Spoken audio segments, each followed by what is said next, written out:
사무엘상 제4장 5절부터 11절까지 보겠습니다. 제가 봉독합니다. 사무엘상 4장 5절부터 여호와의 언약궤가 진영에 들어올 때에 온 이스라엘이 큰 소리로 외치며 땅이 울린지라. 블레셋 사람이 그 외치는 소리를 듣고 이르되 히브리 진영에서 큰 소리로 외치면 어찌 됨이냐 하다가 여호와의 궤가 진영에 들어온 줄을 깨달은지라. 블레셋 사람이 두려워하여 이르되 신이 진영에 이르렀도다 하고 또 이르되 우리에게 화로다. 전날에는 이런 일이 없었도다. 우리에게 화로다. 누가 우리를 이 능한 신들의 손에서 건지리요. 그들은 광야에서 여러 가지 재앙으로 애굽인을 친 신들이니라. 너희 블레셋 사람들아 강하게 되며 대장부가 되라. 너희가 히브리 사람의 종이 되기를 그들이 너희의 종이 되었던 같이 되지 말고 대장부 같이 되어 싸우라 하고 블레셋 사람들이 쳤더니 이스라엘이 패하여 각기 장막으로 도망하였고 살육이 심히 커서 이스라엘 보병에 엎드려진 자가 3만 명이었으며 하나님의 궤는 빼앗겼고 엘리의 두 아들 홈니와 비나스는 죽임을 당하였더라. 아멘. 오늘 전할 말씀은 존중히 여기는 자를 존중히 여기는 하나님, 이런 제목입니다. 이 말씀을 잘 알고 있죠. 이 제목도 마음에 새기고 일생 살아간다면 우리 삶에 큰 복이 있을 것이라 그렇게 생각이 됩니다. 오늘 말씀의 배경은 어느 때냐 하면 엘리 제사장 시대 때입니다. 사무엘 시대 바로 전이죠. 이때가 사무엘 나이가 어렸으니까 사무엘 시대 바로 전이고 엘리 제사장이 나이 많았을 때 그 시대고, 그리고 시대적으로 말하면 역사적으로 말하면 사사기 후반부가 되겠습니다. 이스라엘 역사 가운데 사사기 때가 하나님을 뭐랄까요? 잘 섬기지 못했던 때입니다. 어두운 시대였습니다. 그 사사기 말쯤이었으니까 가장 어두웠던, 영적으로 어두웠던 그 시대였던 것을 짐작해 볼 수가 있습니다.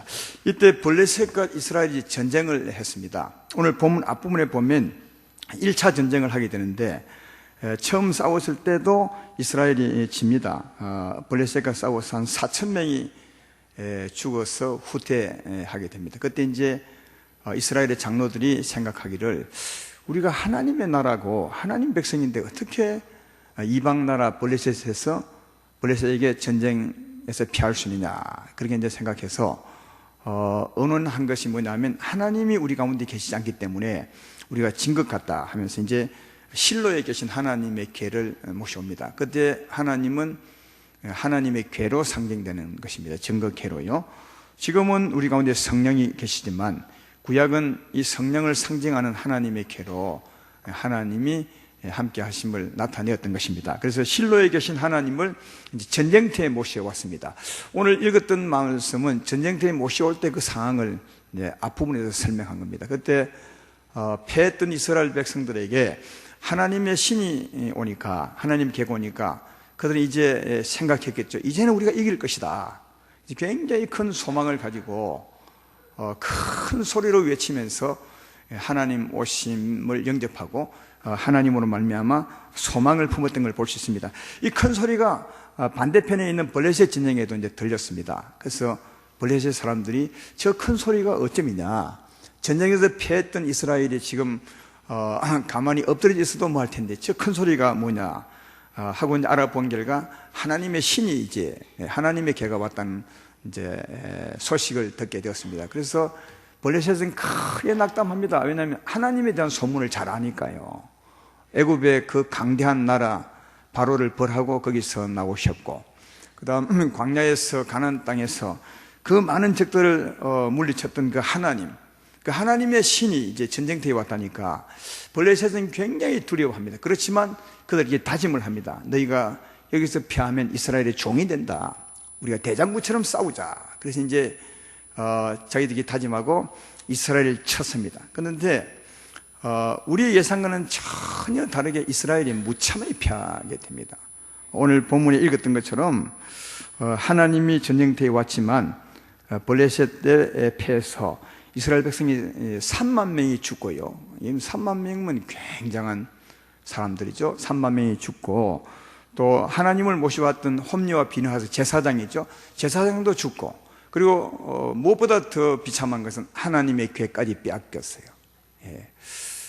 사랑하는 여러분, 어떻게 하나님이 전쟁터에 나오시는데 하나님 백성 가운데 어떻게 하나님 백성들이 이렇게 비참하게 질 수가 있을까 하는 겁니다. 이것은 하나님의 백성들이 진 것은 두 가지 이유밖에 없는 것 같습니다. 하나는 하나님이 이스라엘 위해서 싸워주지 아니했던가, 또 하나가 있다면 하나님이 힘이 없던가. 그 두 개 중에 하나입니다.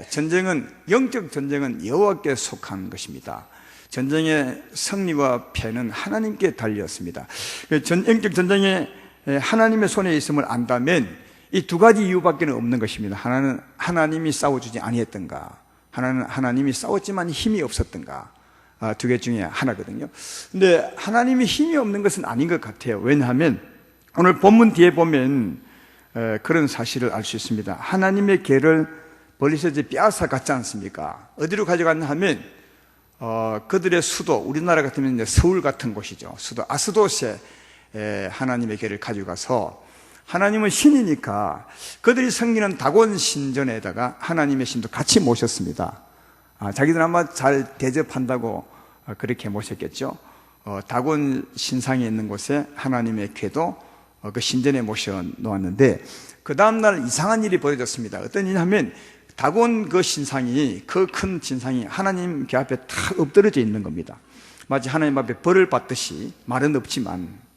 그래서 이게 참 이상하다 생각하고 그 다곤 신을 섬기는 그 제사장들이 다시 그 신을 세워두었습니다. 그랬더니 그 다음날은 더 이상한 일이 생겼는데, 다곤 신상이 엎드러질 뿐 아니라 하나님의 궤 앞에서 머리가 잘리고 손목이 잘리고, 그 머리가 손목이 어디 있냐면 그 문지방, 문턱에 가 있는 겁니다. 그러니까 아마 하나님이 너무 무서워서 도망치듯이 막 문으로 기어 나가는 이제 그런 모습으로 있는 것입니다.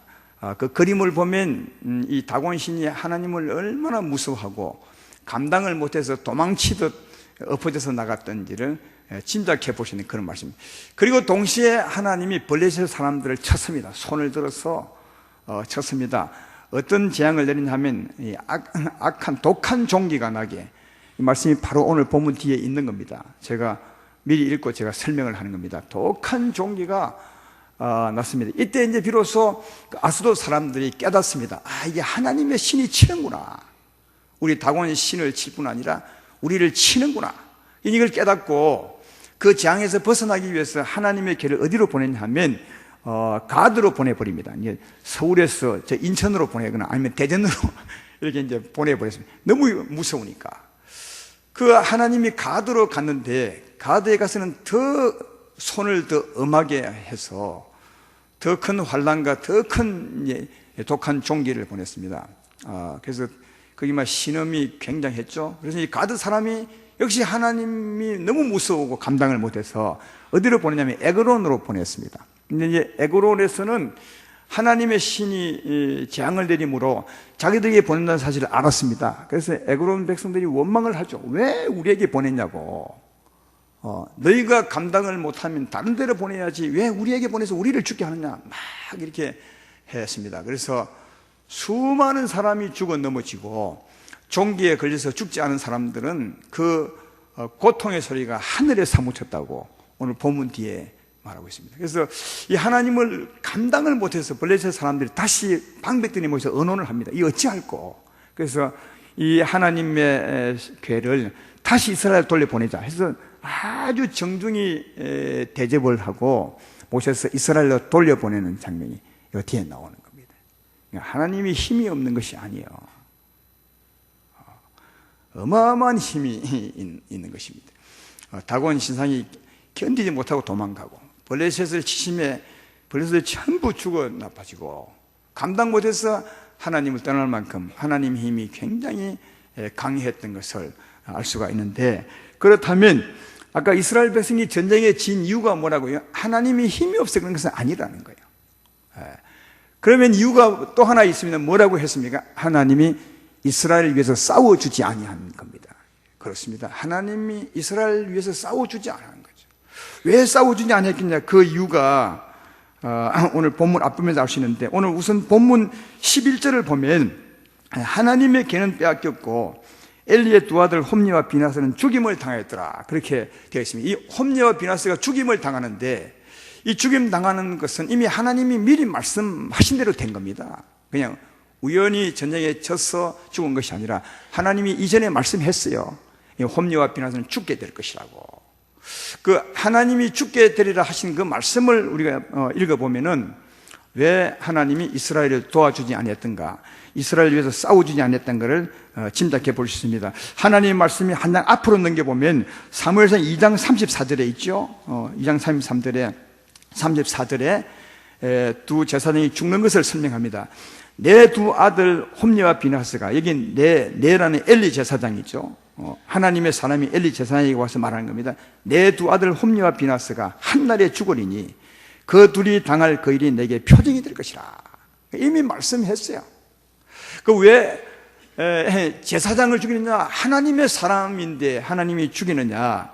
이제 그 이유가 있습니다. 27절부터 좀 길지만 한번 읽어보겠습니다.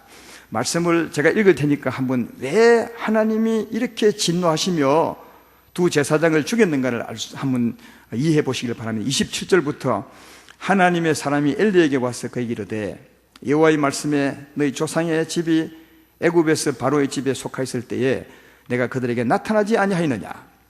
이스라엘 모든 지파 중에서 내가 그를 택하여 내 제사장으로 삼아 그가 내 제단에 올라 분향하며 내 앞에서 에봇을 입게 하지 아니하였느냐? 이스라엘 자손이 드리는 모든 화제를 내가 내 조상의 집에 주지 아니하였느냐?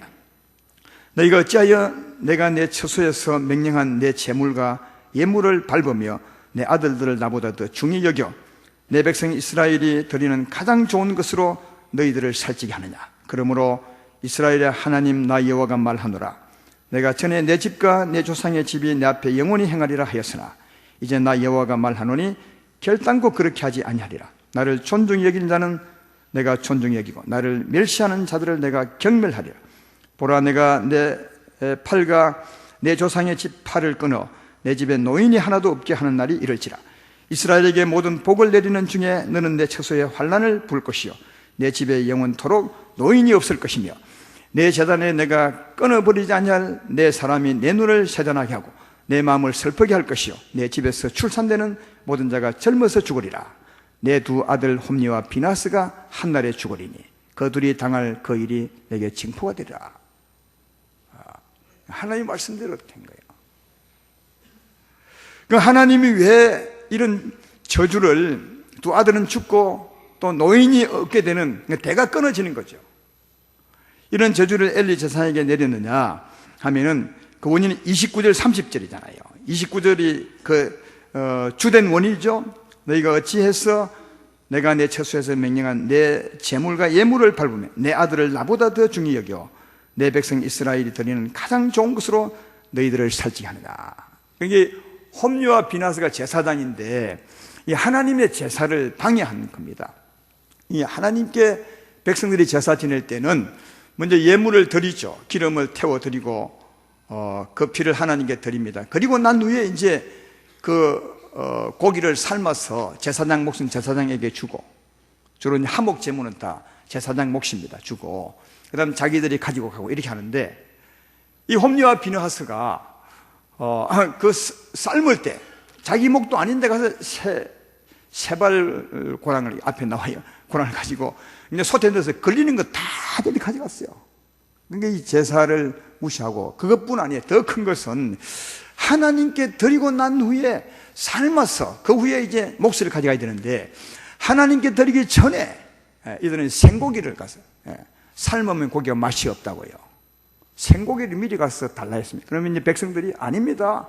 제사를 지내고 난 후에 제사장이 가져가야 되지 않습니까? 하니까 아니라 하면서 생고기를 잘라 뺏어갔어요. 삶으면 맛이 없다고. 그러니까 제사를 못 지내게 한 거죠. 방해한 겁니다. 그러니까 굉장한 일을 이들이 했어요. 하나님을 무시한 거죠. 그것뿐 아닙니다. 그 당시에는 하나님의 성전에 수종되는 여인들이 많이 있었습니다. 그 여인들을 이 제사장들이 막 강제로 취하기도 하고요. 그러니까 악행을 한 거죠. 하나님을 멸시하고 악행 자체가 하나님을 멸시하는 거죠. 그래서 이런 행동을 하나님이 다 아는 거죠. 그러니까 이런 또 제사장 밑에 백성이 살았으니까 그 백성들도 뭐 뻔한 거 아니겠습니까? 삶이 말이에요. 제사장들이 하나님 말씀을 가르치는 사람인데 그 가르치는 사람이 이랬으니까 백성은 두말할 필요도 없는 겁니다. 그러니까 사사기 가장 후반부 시대에 이 제사장들로 말미암아 가장 하나님을 떠났고 악하게 살았던 이 시대입니다. 그래서 이제 하나님이 그 말씀을 하고 난 후에 하신 말씀이 30절 말씀 아닙니까? 나는 나를 존중히 여긴 자를 존중히 여기고 나를 멸시한 자를 나는 경멸할 것이라, 그렇게 말합니다. 그러니까 이 제사장들이 하나님을 멸시한 거죠. 하나님을 멸시한 거다. 그래서 하나님이 어떻게 전쟁에 패하게 한 겁니다. 제사장도 하나님을 무시했을 뿐 아니라 제사장의 가르침을 받은 그 백성들도 하나님을 떠나 살았던 것이 뻔한 거죠. 그래서 그 시대에는 다 하나님을 무시하고 살았어요. 하나님을 존중하지 않았다니까요. 그래서 하나님이 전쟁터에 나갔지만 이스라엘을 위해 싸워준 것이 아니라 오히려 경멸을 했어요. 오히려 패하게 했던 것을 알 수가 있다. 사랑하는 여러분, 하나님은 우리와 함께 계십니다. 하나님 우리와 함께 계십니다. 이스라엘과 함께 했던 것처럼 지금 우리와 함께 계시는 겁니다. 이걸 우리가 신앙하는 거죠. 내가 너희와 함께 하리라. 세상 끝날까지 함께 하리라. 내 이름 모인 곳에 내가 늘 함께 하리라. 주님이 우리와 함께 하시고 여러분과 함께 하십니다. 이 하나님 결국 힘이 없는 분이 아니요. 이 하나님에 대해서 성경 다른 곳에 말하기를 하나님은 강하고 능하신 하나님이시요 전쟁에 능하신 하나님이시라, 그렇게 해요. 그럼 만군의 주라고요. 그리고 이 말은 전쟁에 능한 하나님, 만군의 주 여호와, 이 말은 하나님을 이길 자가 없다는 것이죠. 그런데 이 하나님이 사랑하는 데는 우리를 위하시면 누가 우리를 해할 수 있겠습니까? 하나님이 우리를 위하시면 우리를 이길 적은 없는 것입니다. 우리가 언제나 승리할 수 있을 것입니다. 이들이 졌던 것은 하나님을 멸시했기 때문에. 그러므로 사랑하는 여러분, 우리와 함께 계신 하나님이 우리 위해서 싸우시게 하려면, 우리 편이 되게 하려면 우리가 어찌하면 되겠습니까? 우리가 하나님을 존중하면 되는 거예요. 하나님을 존중해 주면 되는 것입니다. 오늘 그 말씀이에요. 오늘 이 말씀을 통해서 우리에게 말씀하고자 하는 것은 하나님을 존중히 여긴다면 하나님 우리 위해서 언제나 싸우시게 되고 우리 편이 되지만, 하나님을 멸시한다면 하나님 오히려 더 경멸히 여기게 되어서 너희가 피하게 될 것이라, 그렇게 말씀하고 있습니다. 하나님을 존중히 여기시는 여러분 되기를 주의 이름으로 축원합니다. 하나님을 존중히 여기는 것이 무엇입니까? 아까 멸시하는 것이 악을 행하는 것이라면 하나님을 존중히 여기는 것은 하나님 말씀을 따라 사는 거죠. 성경에 어느 곳에도 보면 하나님을 존중히 여기는 것, 다르게 말하면 하나님을 경외하는 건데, 하나님을 경외하는 것은 주의 말씀을 청종하고 들었던 말씀대로 사는 게 하나님을 경외하는 겁니다. 우리 사람 사이도 마찬가지죠. 누구를 존중한다면 그 사람 말을 듣고 그 사람 말대로 사는 거죠. 내가 부모를 존중한다는 것은 부모님 말씀을 듣고 그대로 사는 거죠. 하나님도 마찬가지입니다. 하나님을 존중한다는 것은 그 말씀을 듣고 그 말씀대로 사는 거죠. 말씀을 들으면 하나님의 뜻을 알 수 있습니다. 또 말씀을 들을 때는 뜻만 듣는 것이 아니라 그 말씀과 함께 하나님의 힘도 우리에게 오는 것입니다. 이게 생명의 말씀을 들으면 하나님의 뜻도 알고 하나님의 힘도 받는 것입니다.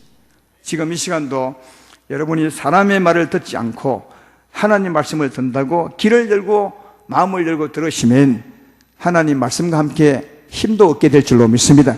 그래서 말씀을 들으면 뜻과 함께 힘도 얻는 거죠. 이 힘으로 들었던 말씀대로 사는 겁니다.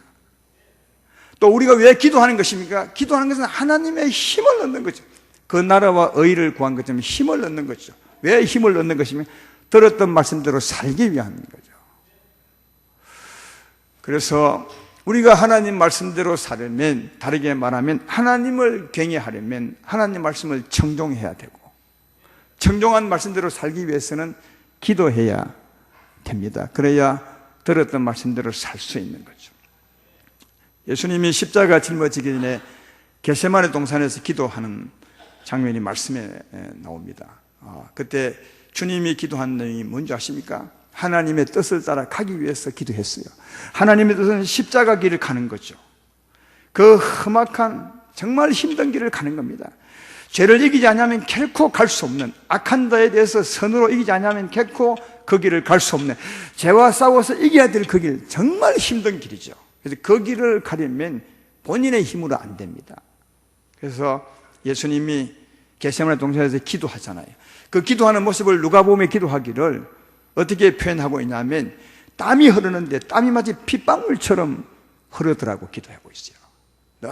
너무 간절하게 기도한 거죠. 하나님, 내가 가야 할 길이 십자가 길이고 이 길을 가야 이 백성을 살리는데 이 길이 너무 험난하고 힘든 길이 아닙니까? 그래서 내가 주께 구하오니 내게 힘을 주십시오. 이 길을 갈 수 있게 힘을 주십시오. 이건 하나님 말씀을 듣고 그 길을 가는 진짜 청종하는, 하나님을 존중하는 모습이죠. 그래서 주님은 그 힘을 얻고 그 길을 가는 것을 볼 수가 있습니다. 사랑하는 여러분, 들었던 말씀대로 사는 게 그게 하나님을 존중하는 거거든요. 그러면 말씀도 듣고 기도하여 힘을 얻을 때 우리는 그 길을 갈 수 있고, 그 길을 가는 자가 하나님을 경외하는 것임을 잘 알 수가 있습니다. 요한복음 15장 7절에도 너희가 내 안에 거하고 내 말이 너희 안에 거하면 무엇인지 구하라. 그러면 이루리라. 그렇게 합니다. 내 안에 거한다는 말은 하나님의 힘을 얻는 거죠. 하나님의 힘이 나를 주관하는 거 아니겠습니까? 내 안에 거하라. 포도나무가 포도나무에 붙어 있는 것처럼 너희가 내 안에 거하라.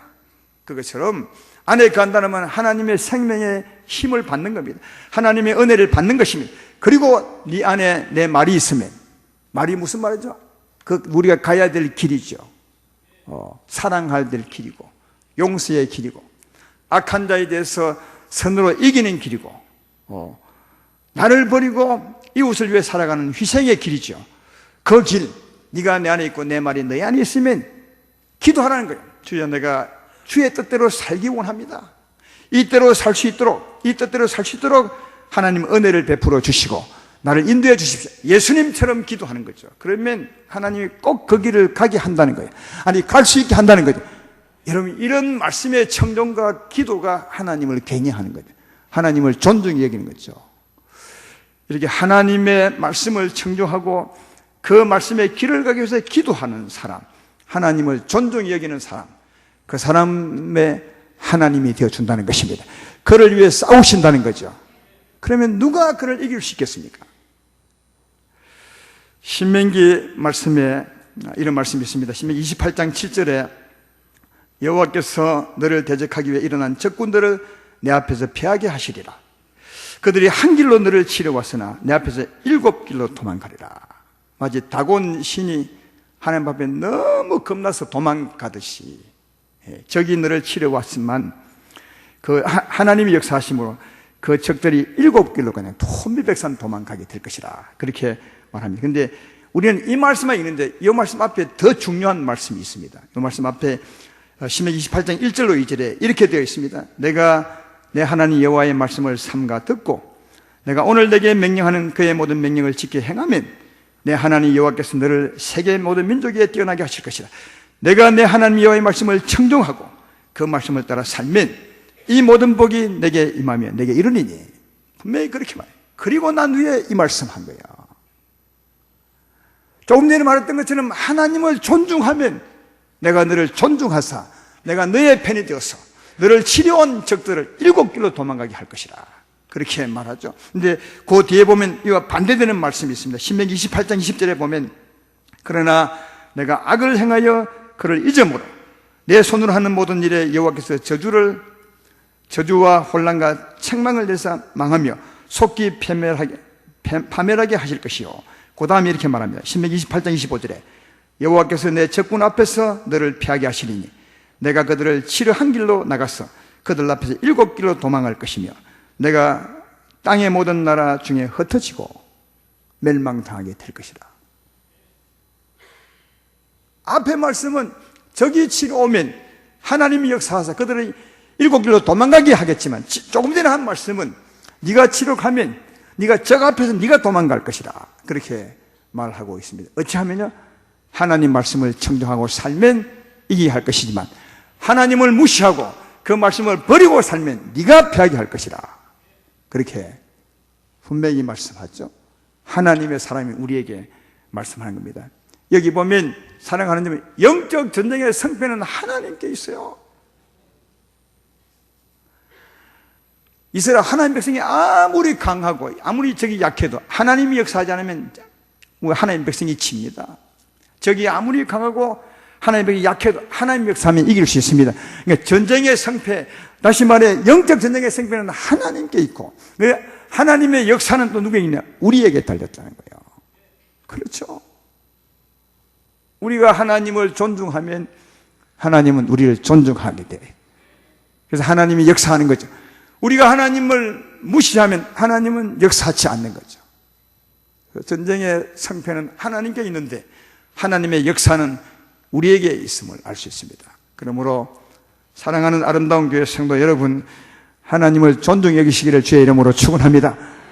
하나님을 존중히 여기시기를 주의 이름으로 축원합니다. 우리가 존중히 여기서 하나님이 내 편이 되면 누가 우리를 이길 수 있겠어요? 아무도 못 이기죠. 하나님 앞에서 다곤 신을 보시라고요. 그때는 신상이지만 요즘 같으면 악한 사망의 힘이죠. 그 다곤 신이 하나님 앞에 견딜 수가 없어서 엎어지고 넘어지고 깨지고 도망갑니다. 그것처럼 하나님이 우리 편이 되시면, 우리 가운데 영광을 드러내시면, 우리의 힘이 되시면 사망이 우리 가운데 오지 못하는 거죠. 시편 91편 말씀처럼 두려움이 너희를 가까이 오지 못할 것이며 살기가 너에게 다가오지 못할 것이며 재앙이 너희 가까이 오지 못할 것이며 또 전염병도 너에게 가까이 오지 못할 것이라. 하나님이 우리에게 일어나 힘이 되시면 전염병이 안 오는 거죠.